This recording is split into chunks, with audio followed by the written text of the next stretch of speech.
Stay smart. Stay future ready.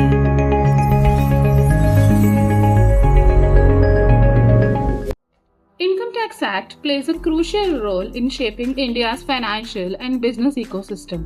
It not only governs how taxes are collected but also sets a framework for compliance, transparency, and economic discipline for businesses and professionals across the country.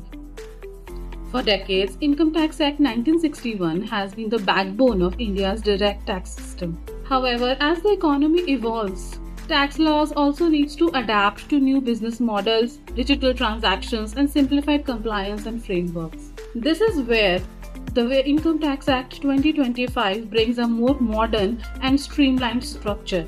We at our channel Future Ready are running a special income tax transition series to help professionals, students, business owners easily understand the shift from the old law to the new framework. In today's video, we will look at the presumptive taxation for small business audits under Income Tax Act 1961 versus Income Tax Act 2025 and understand what the new framework means for small businesses and professionals. So stay with us till the end of the video.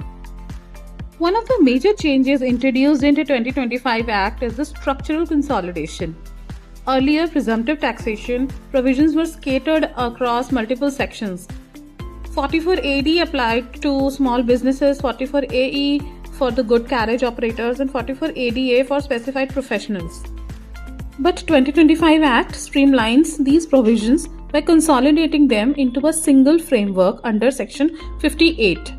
Within this section, the rules are presented in a structural tabled format covering three categories: small businesses, goods carriages, and specified professions. Now let us understand how Section 58(2) works. For regular businesses other than goods carriages, the eligible assessee can be a resident individual, HUF, or a partnership firm other than LLP. The turnover limit is up to 2 crore, which can extend up to 3 crore if cash receipt does not exceed 5% of total receipts.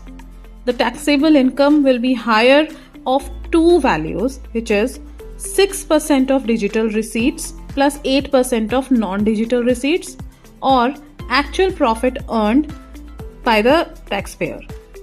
For businesses engaged in plying, hiring, and leasing of goods carriages, the scheme applies to an assessee who owns not more than 10 goods vehicles at any time during the year.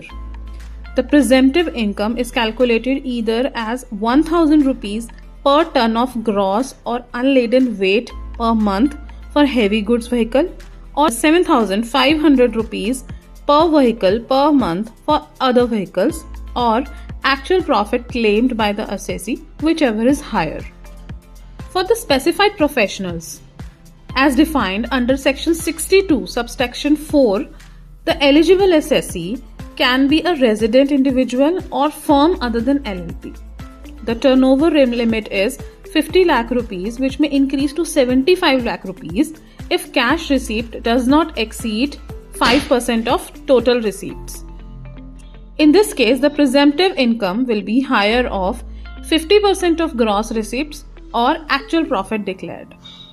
Now let us understand who qualifies as an eligible assessee. The definition of eligible assessee is provided in Section 58, subsection 11 of the new Income Tax Act. For regular businesses under table serial number 1, the taxpayer must be a resident individual, HUF, or a firm excluding LLP.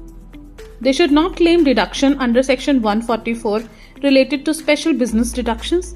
They should not claim deductions under Chapter 8, and they should not be engaged in a specified profession under Section 62(4), and they should also not earn income from commission, brokerage, or any agency business.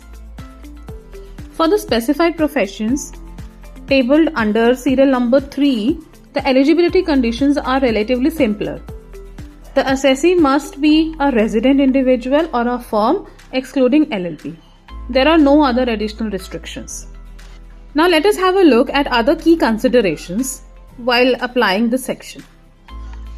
If a taxpayer declares profit which is lower than the presumptive rates, or their total income exceeds the basic exemption limit, then they must maintain the books of accounts under Section 62 and get their accounts audited under Section 63.